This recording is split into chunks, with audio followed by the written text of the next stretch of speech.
Ladies and gentlemen, welcome back to the Table Studio. I am your man in Japan, Jay Contra, and I'm here to talk about the state of Japanese Pokemon card collecting in the year 2020.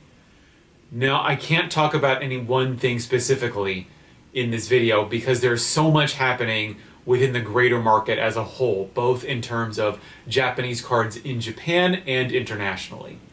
And I kind of want to split up my discussion today in about three different parts because that's how I see the market. But I'm not as experienced in Pokemon cards as I am with video game collecting, so please excuse any mistakes or sort of lack of knowledge on my part. Feel free to leave a comment. I'm always trying to learn more about Pokemon card collecting, and especially Japanese Pokemon card collecting.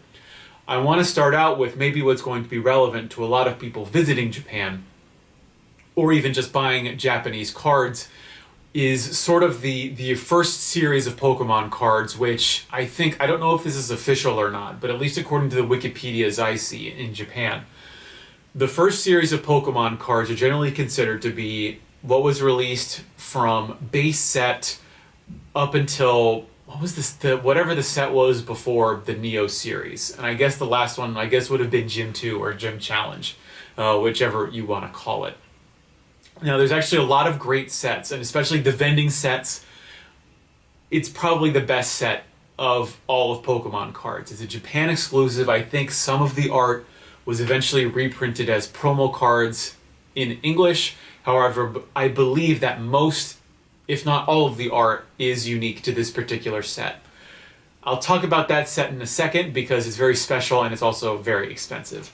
But when you look at the old back cards from Series 1 and Series 2, all of the interest right now is in Series 1. I think Series 2 can get a little bit pricey, but when you go into a shop, when you go into a card shop looking for old Japanese Pokemon cards, you might be taken a bit aback at first because you'll see original base set cards at insanely high values. You'll see a Charizard, if it's in mint condition, you'll see it going for like $3,000. You'll see it for like 300,000 yen, and you'll be like, oh my god, why are Japanese cards so expensive? And that's because what's happened is the first edition of the Japanese base set. Now, there was no first edition or recognized first edition in Japan. You won't find a first edition set or a first edition marker on a card, I think, until the E-Series. Someone's going to have to correct me on that, but it actually took some time for first edition to appear in Japanese.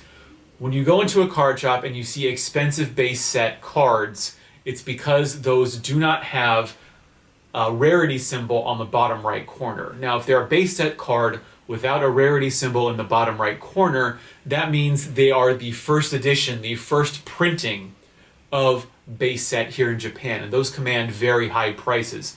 I've seen Blastoise going for anywhere from $600 to $800. Venusaur is almost as expensive, but not quite, I think. You'll see Chansey going for $120, $180. Man, those cards get really expensive, with some of the trainer cards being $30 to $40, depending on what you find. And that's in mint condition. I think you can find sort of a played condition first edition Charizard here in Japan, maybe $400, $500, as compared to the mint condition going for like $3,000. Something else you need to be careful about is when you're looking at these base set hollows. When you're in a shop in Japan, you might find, I don't know what the Japanese is for them, but they're sort of like mystery cubes. They might be called Tanoshimi packs, sort of packs that you just open because they're not booster packs, but there's sort of a random assortment of cards in them. If you go into a place like Mandarake, you'll go and you'll see a brick outside of the showcase. It'll have a holographic card on the front, and then we'll have a bunch of cards inside. Those will not all be holographic cards if you're buying it from outside of the showcase. To entice you, they'll pull a holographic card on the front, and then everything else will be sort of common, uncommon, maybe a rare. And the other thing to say about these mystery packs is that a lot of them, they're not seen as sellable cards. And so they'll be relatively cheap. They'll sort of be probably medium to heavy played in terms of their condition. You can also find these packs in the showcase where they will contain all foils. If you look at in the showcase, I guess the price difference, and we're talking about Mandarake specifically here, You'll find the regular cards with maybe 1 or 2 holographics outside of the showcase for about 3,000 to 4,000 yen. They've actually really gone up in price, and you know, as a YouTuber, I have to apologize because it's our fault for doing this.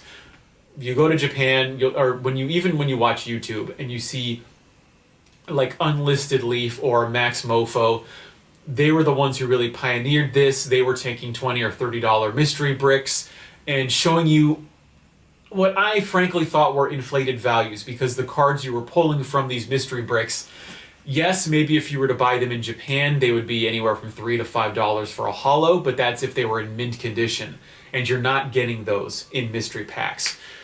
So you'll pick up a mystery pack from inside the showcase. It'll run you about maybe 8,000 yen, about $75, $80. Now, and the other thing you have to keep in mind is not only will the cards inside be damaged, they'll either have nicks on them, the backs will be really scratched up, the holographic foiling may have some, I guess you could say, some nicks in it, or you could also find multiples of the same card in the pack. That's also a risk that you run. So just keep that in mind if you're shopping for old back Japanese cards. And maybe I didn't mention this before, but old back Japanese cards are basically Series 1 and Series 2. So everything from base set up until the last Neo set. Basically anything, I think, before Versus. Then that's really sort of the first part of the video that I wanted to talk about, was the old back cards, which are still very affordable as long as you're not picking up the first printing of the base set here in Japan. Everything else, I think the most expensive card outside of the promo cards is going to be maybe Charizard, which is going to be about $30 if you're finding it in decent condition. Some cool things that you might not be aware of if you are just getting into collecting Japanese cards: the vending machine sets, which might look strange at first because you'll pick it up, the art's going to look different, and also the texture of the card is going to be different because those cards were actually distributed, as the name implies, from vending machines. They would shoot out a sheet that would correspond with one of the original Pokemon versions, red, blue, and green here in Japan. And it was, I think, like 3 cards that you would peel off from that sheet, so they have a very sort of not very glossy finish. And that glossy finish is actually the same that you'll find on the Japanese promo cards. Japanese promo cards are very cool. I don't really know that much about them, but they're something that I'm looking into. Now, the vending machine cards is because they're unique to Japan. They didn't really receive that huge of a printing, so they're also highly valued outside of Japan, meaning that a regular vending machine card, even a common card, if you're finding it in mint condition at a place like Mandarake or even Surugaya, you will probably pay a premium for them, anywhere from $5 to $8 for an uncommon card. And the more hard to find cards, like say Moltres or Mew or Mewtwo, those can easily go $15 plus, which when you're talking about a set that has, I want to say maybe $100, $200 cards, that means if you're getting a mint set, that can easily be $1,000 plus.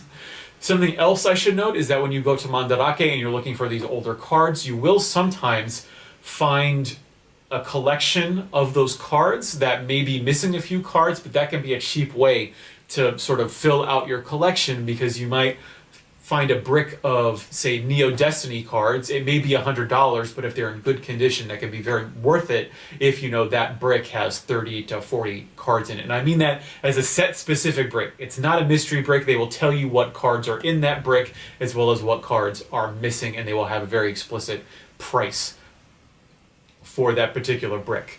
As for collecting old packs or old theme decks, you will occasionally find some of the old gym theme decks. You'll find one of the gym leaders. I think you can very easily find Misty theme decks and Brock theme decks. They might be missing a few cards, but again, the price will also depend on condition. They can go for anywhere from $30 to $60. In terms of overall availability, if you're in Tokyo or you're in one of the bigger cities, it is very easy, relatively easy, to find old back cards. Anything from base set to, was Neo Destiny or Neo Revelations, whichever was the last one. You can very easily find those cards as long as you go to Akihabara, as long as you go to a specialty card shop. Not all card shops, actually very few of the generalist card shops will have old back cards. You have to go to the collector specific or the collector targeting shops such as Mandarake, Surugaya, and those are the really big shops. If you can go to a Mandarake, you'll often find binders that are full of those old back cards, but they're not going to have everything. It's going to take time in order to fill out your collection of the very old cards. We're talking about cards that are now reaching, I want to say, 25 years old? So finding really good, minty, fresh condition cards is going to be very difficult. But if you're just putting together a binder set, that's going to be relatively easier. And actually, now that I think about it, when you compare it to what you can find in America, I haven't collected American or English Japanese cards, English Pokemon cards in 20 years. So I actually don't know how available, if you just go to your local card shop, how easy it's going to be to find those old Pokemon cards. I can tell you that in Japan, you're going to have to go to one of the bigger stores that has, sets from all over the place. Because what's also going to happen, and this leads me to my next point, is when you go beyond those original two series, when you go into the sort of the newer backs, the more modern cards, and I mean by modern, we're talking anything released after the year 2000 or 2001, that gets really, really difficult to find because the interest isn't really all there yet, even though Ruby and Sapphire, I think, have sort of made a comeback in terms of their nostalgia factor, but basically anything between the E series and I want to say X and Y is going to be a real crapshoot for finding it here in Japan, just because outside of the big name cards, yes, you can go down to Mandarake or Surugaya and maybe find some of the shiny cards, some of the gold star cards, and some of the promos that were released in that era, but there were so many cards being released, so many different sets, and a very low amount of interest that the print runs were small. They can be very difficult, and I can't really tell you the prices on those because that's not where my interest is currently right now. They are available, but I think those are going to be even more difficult to find than the original first and second series of Pokemon cards here in Japan. So moving on to the modern stuff, basically anything that was printed within the last 2 years. And maybe then there's a weird between space where we're talking about Sun and Moon. Anything printed between X and Y and the Ultra Prism sets, the Ultra Sun and Moon and the Ultra Sun and Moon sets. Anything printed in the Sun and Moon era before that is going to be, you can find it. You can find sealed booster boxes. I was at a place the other day and I found sealed Collection X and Collection Y boxes.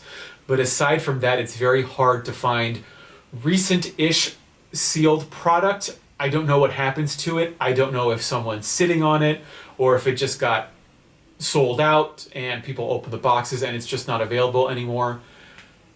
That's something that I can't really say. But when we talk about the most recent product, basically anything printed from Ultra Sun and Ultra Moon onward, it's very cheap to collect, both in terms of the singles and in terms of the product. And a lot of that is the singles and the sealed product. And a lot of that is because of Tag Team All-Stars.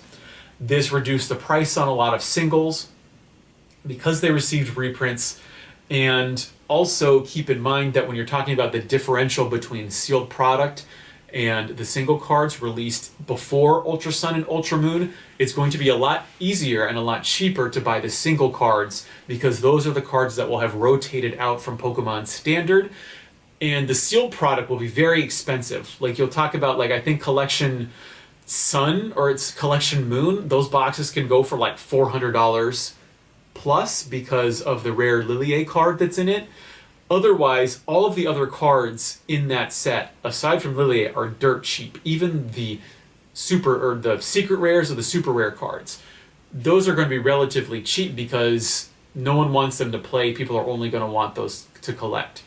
As opposed to the hyper-modern cards, which are just all going to be cheap because there was the combination of a big reprint wave in mid-2019, combined with these reprints. I was at Yellow Submarine the other day here in Tokyo, and I was finding sealed boxes of Super Burst Impact of one of the light sets, it was SN7. And even Sky Legend going for like 3,000 yen. That's like $30. That's like 100 yen, $1 per booster pack. It's very easy to get sealed product right now for basically anything before Sword and Shield. So if that's what you want to collect, that's what you should go for. Talking about Sword and Shield and where I see the future of Pokemon cards going, I don't know what's going to happen in terms of any of the specialty sets. I talked about this in a previous video, but I was slightly disappointed by Tag All-Stars just because, yes, there were some cool secret rare cards there that had beautiful full art, but because it was by and large a reprint sent without any shinies, there wasn't a lot of interest for me in this set, and I'm very interested to see what happens in the year 2020 in terms of the special collector set. Then again, if we just talk about the base sets, these have incredibly beautiful cards. I wasn't a big fan of the tag teams, so I love just focusing on single Pokemon. There's beautiful art coming out. There's actually rainbow rare cards that actually look quite decent. And just the card texture, it's something that you can't really show in images or scans. It's just having the physical card for a lot of these secret rares. The texture is just so beautiful. It's something that you really want to display. I'm very excited to see what's going forward. And of course, just talking about right now, the Shield set is actually very difficult to find because that's the Marie, I don't know how you pronounce her name in English, but because that's a $90 card contained in the set, Shield is actually a very hard set to find. You can find it, but expect to pay full price as opposed to a lot of the other previous sets where you can easily find those at a discount. I really want to make more videos about Japanese Pokemon card collecting, especially because I don't think there's a lot of knowledge out of there, both in terms of old cards and even the newer sets. So I'm going to end it here before I start rambling even further. I know I've missed out on a lot of stuff, especially that weird between space that I just don't really know yet, but I'm always learning more about Japanese Pokemon cards. If you like this, I'm going to be putting out more content in terms of Pokemon cards on this channel. It would really help out this channel if you liked and subscribed. That way we can spread the knowledge about Japanese Pokemon cards and I can keep on making videos that people are going to see. Leave me a comment, leave me a question. I want to do a Q&A video soon. I also make a lot of other videos about Japanese video games and collecting, where to find them, so you can also look around on my channel for videos about that. I've been your man in Japan, Jay Contra, saying thanks for watching, see you next time, and mahalo.